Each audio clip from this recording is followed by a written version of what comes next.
welcome. I'm Ashley Gattuso, and I'm here today with Bryan Kelly of Wright Society. He and his team publish a, weekly, monthly newsletter? Weekly. Yep.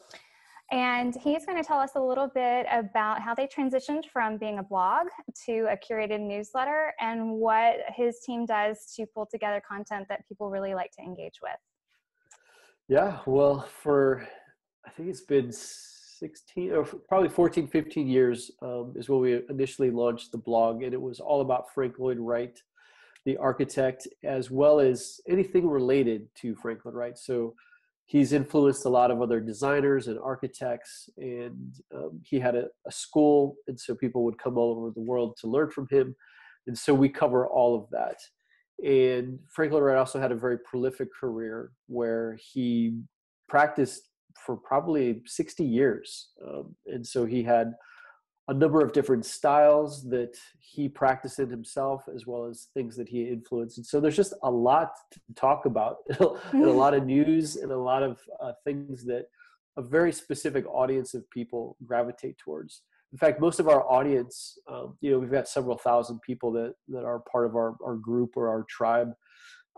Many of them are in academia. A lot of them are architectural historians or scholars. But then there's also the people who just really love Frank Lloyd Wright. And that was myself and my co-founders were very much interested in the architecture. We grew up and live in Chicago. And so that's a big thing. Frank Lloyd Wright had a very strong presence early in his career and, here in Chicago. And so we were like drawn to it and attracted to it. So that blog was something where every day, Monday through Friday, we were curating and publishing things that we could either, find or, back then Google Feed Reader. It was actually even before that we were using Feed Burner was what the tool was called. Now we all feel old. Yep, exactly. We were on the cutting edge back then. Yes. But yeah, so we would use a lot of these tools to bring that stuff in. We also got people would send us things. People would want to, be like, hey, I wrote this article about my experience with such and such. Again, most of them coming from academia or historians. So it wasn't, Joe Schmo off the street writing stuff. But so we would publish all of these things, and it was a lot of work. It took a lot of time and effort. And then on top of the blog, we would send out a separate email to our email list that basically was going to be something that was a duplication of what you saw on the website. But if you didn't go to the website, you'd get it in that email. And I mean, today, even with the technology, putting together a newsletter by hand is a lot of work. 15 years ago was even more arduous and difficult. Right.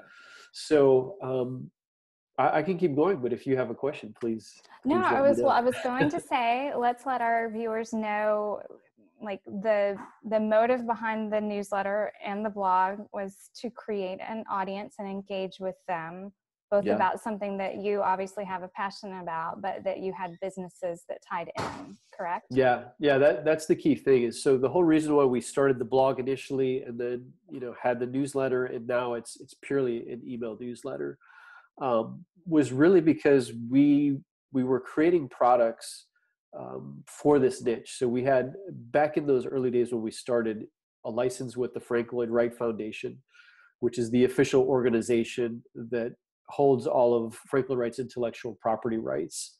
And they've got a number of actual buildings that Frank Lloyd Wright designed and lived in, his homes. He has one in Phoenix, Arizona, and another in Wisconsin that's just outside of Madison, Wisconsin. And so we were able to get a license from them to create home decor products. And so we thought, well, what's a good way for us to market the stuff that we're selling? Well, build an audience, and that audience, if they're a good fit for what your merchandise is, will be interested very likely in the products that you're selling. And so we thought, well, let's do a blog. It was around that time when they were becoming a little bit more commonplace, and people were like, oh, there's this cool thing that's focused on one narrow topic that I can follow if I'm interested in that topic. And so that's what we did. And it really helped us grow the affinity and the relationship, and people really trusted our voice And so when we would say, hey, you like Frank Lloyd Wright related news and tours and products and things like that, we've got a whole bunch of things that you might be interested in. And so we were able to leverage that in a really genuine and authentic way. So that was kind of the really the driving force behind that. And it's a great way to stay top of mind, where every day, every week, whatever that cadence is, and usually a more frequent cadence. I think we would have had less success if it was once a month. Print newsletters work well that way if it's once a month to stay top of mind. But for digital, I think definitely weekly or daily has worked well for us. And people expect it. They look forward to it. We constantly get emails, even to this day, 15 some odd years later, where people are just like, thank you so much. This is like the bright spot of my week. Aww. And to hear those things, and especially in light of, in 2020, where things are at just in our society and the pandemic and politics and everything, a lot of people are like, I don't look forward to getting emails or news alerts these days because it's just so much unpleasantry. But when we get your stuff every Wednesday at 10 a.m. Central, actually it's 11 a.m. Central, they're like, I'm really excited. And it gives me a nice break in the week to just say, oh, this is the kind of stuff that I like to receive. And it's not politicized or divisive. It's, something that they're passionate about. Yeah, that's what I think I'm kind of heavy on with emails and newsletters, is like, if when you're preparing it, you don't know that as it comes across someone's inbox, they're going to smile, then you haven't done it right yet. Yeah. Like, you need to go back and figure out how to be the thing that makes someone happy when they get it. So how do I want you to show us how you go about taking something that is a pretty expansive topic, which is a tribute to Frank Lloyd Wright, because I'm sure there are more headlines than you can ever fit in a weekly newsletter.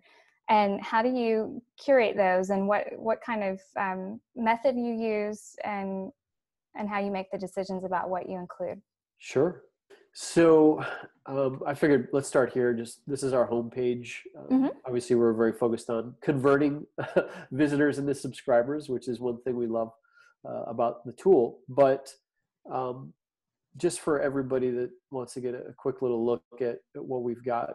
So our newsletter each week, because it's architecture, is typically it's architecture or objects, decorative objects, furniture. Frank Lloyd Wright designed a lot of stuff, and the people that were influenced by him. And so you'll typically see every issue filled with as many images as there are stories.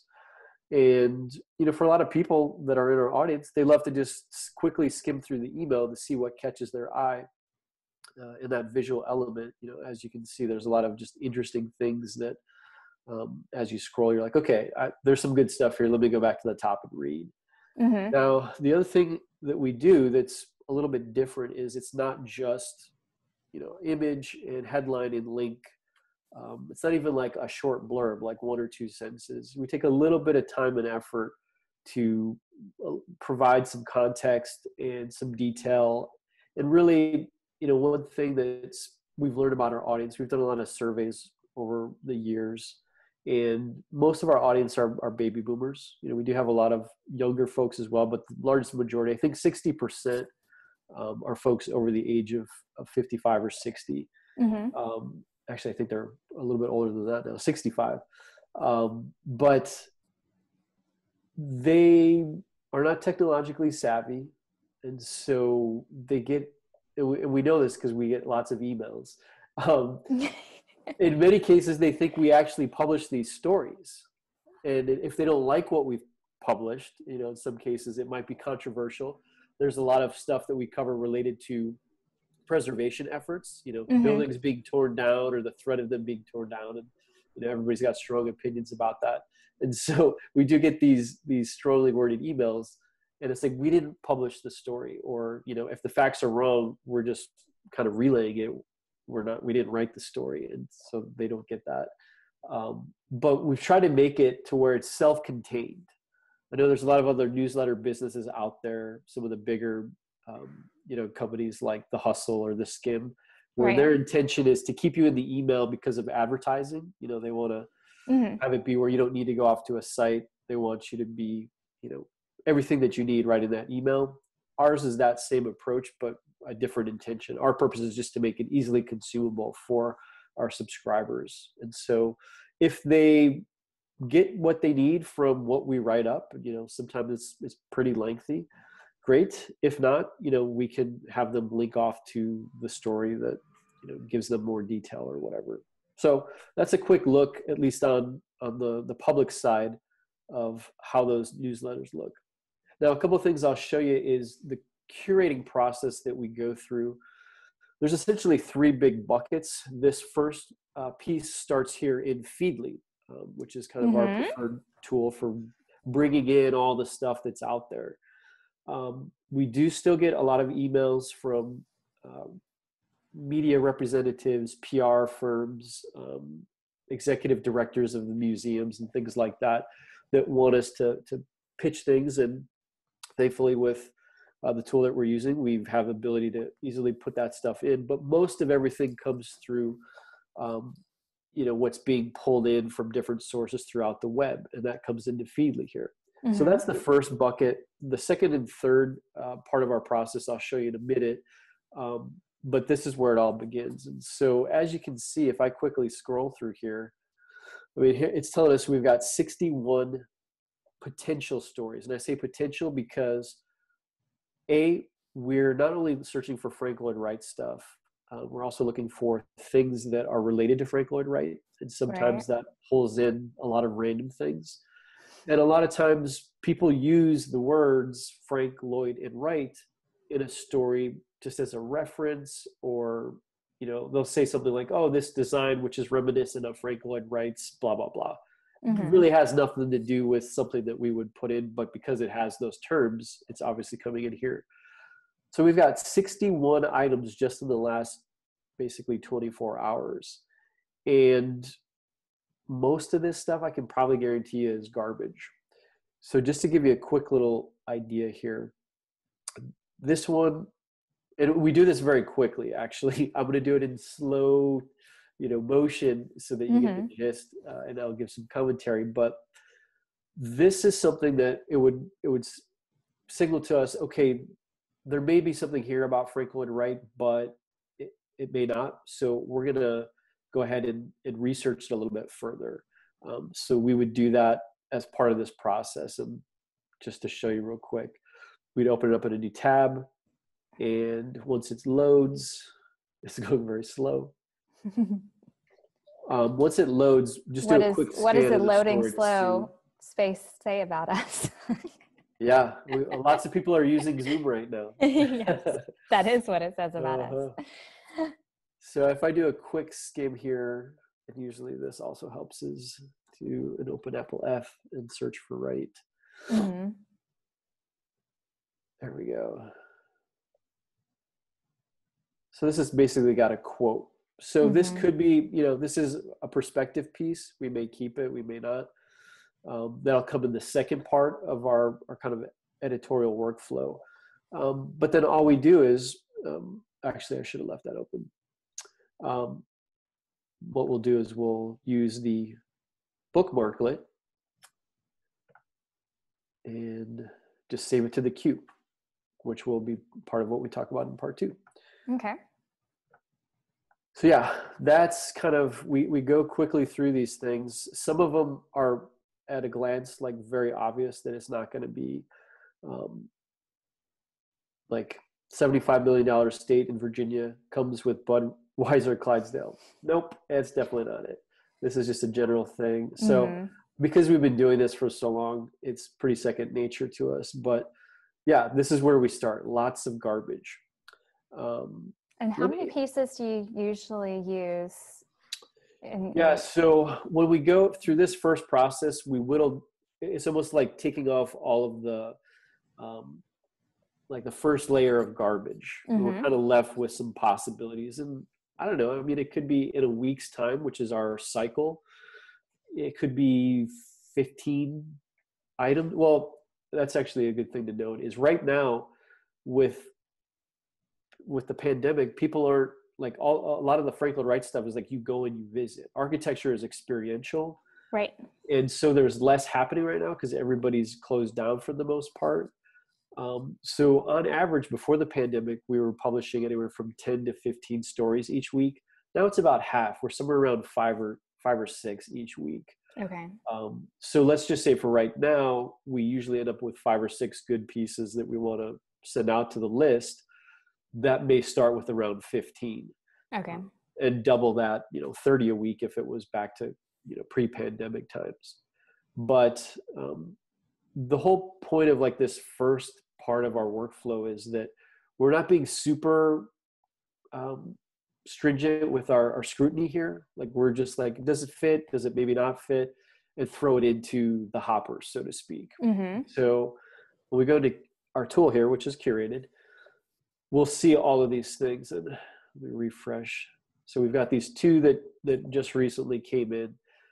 And these are the possibilities. So while the things that come here in our collected items may or may not make it into it, that's determined in the second part of our workflow, which is trying to investigate a little bit further. Is this piece really something that our readers would be interested in? Or is it just fluff that somehow, they used Frank Lloyd Wright, but it doesn't really have any relevance outside of, them making a reference.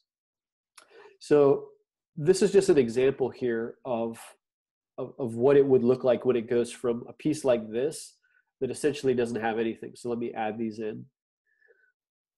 So here, all it is the headline and the link. So then the person that handles this piece of the workflow on our team, they go to the actual story, vet it further, and they say yes or no. And from that point, then they'll do a quick write-up, which you see, this is kind of that finished version of a write-up. And they'll put the link in here. While Curated does have the link at the bottom and in the headline, again, with our audience, we found that they don't really... You can't have enough links. Yeah. So it's like we're like, all we're gonna put it roads right lead here. to this link. Yeah. And we've got a simple style guide that we put together, and it was literally like the last sentence of each thing should say, read the story here, or see the photos here. That's great. So I love that you know your audience that well. Yeah. Otherwise, we were like, hey, why is nobody clicking? Usually we have around 10, 8 to 12, typically 10% click rate. And when we see nobody's clicking, it's like, okay, there's a problem. But so this gives you an idea of from part A to part B of this second aspect of our workflow, what that looks like. During part B, Nope. If you've got 15 collected links that you thought were potential, Yep. Are you looking at those and saying, hey, what makes a nice mix this week? Yeah. How do you go through that process? It was a little bit easier when there was, more news flow before the pandemic to have like a wider net of things that were really good possibilities, and then to kind of see, what does that mix look like? For the last few months, or however many, I think it's been almost 6 months now, it's been like, just what are the gems, regardless of the mix, what's something that's a worthwhile piece to share with our audience, to where we don't have any fluff or filler or anything like that. So it's been a slightly different dynamic as a result of less stories. But generally speaking, we do kind of look to see how much variety there is.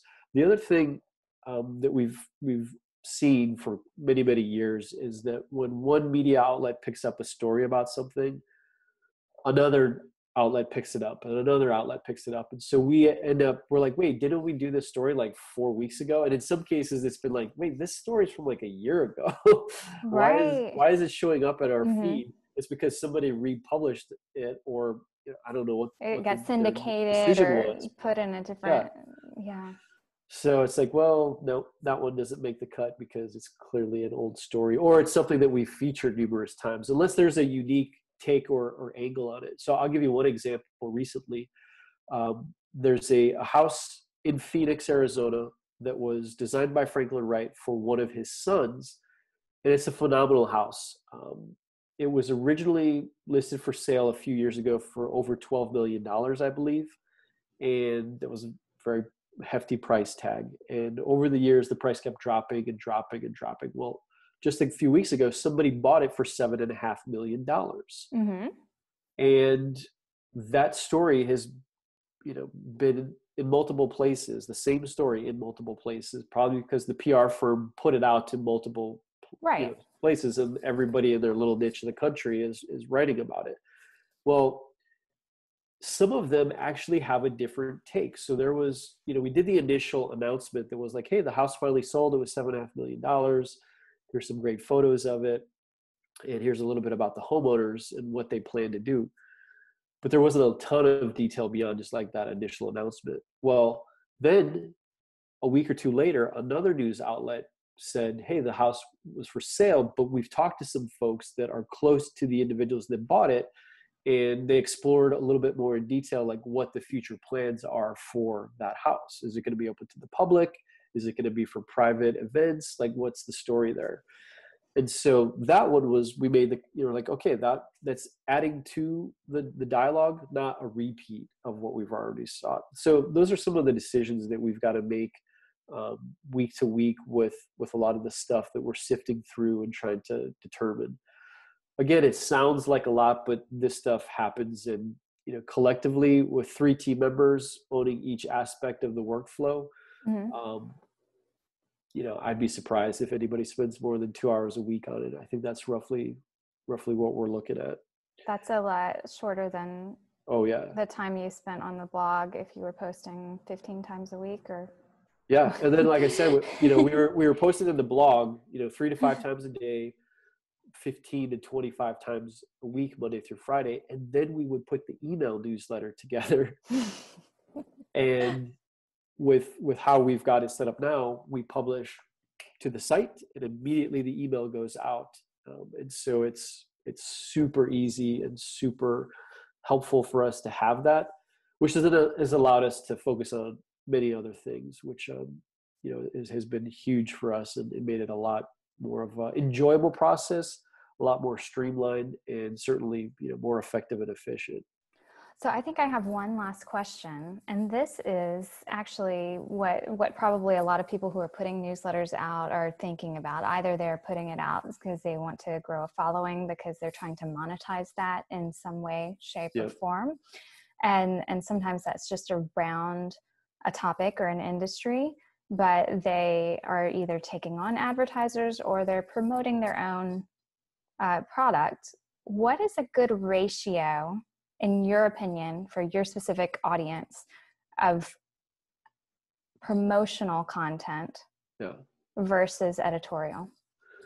So there's a lot of things we could talk about when it comes to monetization. And for us, we've done a lot of different things over the years, 15 years we've been doing this. The newsletter itself, in its current iteration, we've been doing specifically for about 4 years now. It was July of 2016 when we made the switch to the tool to make the whole process easier for us. And, things have changed quite a bit. We're today more focused on the content and sharing that. We've got a supporter program where, we heavily promoted it for years, but now we've got a nice treasure trove. And plus our audience is relatively small.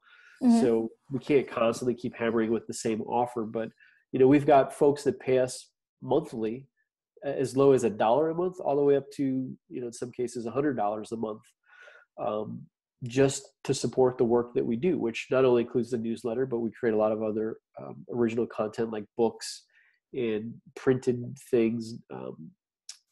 We do like art prints, and one of our partners in Wright Society is a fine artist, and so he creates a lot of unique illustrations and things of that nature. And so our mix is it's more content and really less promotion now. Mm-hmm. But there was a point where it was every week we were putting promotional offers into the newsletter. And I think, again, if it's messaged in a way that's genuine and true to what it is that you're doing, the audience that you're serving, and you do it in a way that's not, obviously sleazy or obnoxious, folks will want to support you. Folks will want to be able to say, look, I really appreciate what you do. I know this is a lot of work, or I have the perception that this is a lot of work. And your offer for, supporter program subscription or a product or, whatever it is, they want to support you in that. And I think that that's something that on a case-by-case basis, you'll know your audience.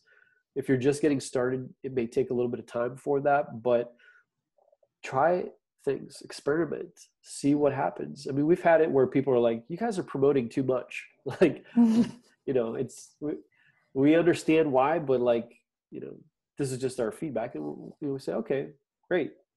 For right now, this is what our objective is, and we'll continue to do that. But, we definitely hear you, and want to make sure that we're also balanced and not being overly obnoxious. And so, yeah, I think you'll feel your way through that by experimentation. And I think the really bottom line point is to listen to your audience and what they tell you, and not to necessarily feel like you need to be dictated by them on how you go about publishing, but at the same time, they're the people that you're publishing to and that are going to read the content that you're either curating or the original content you're producing.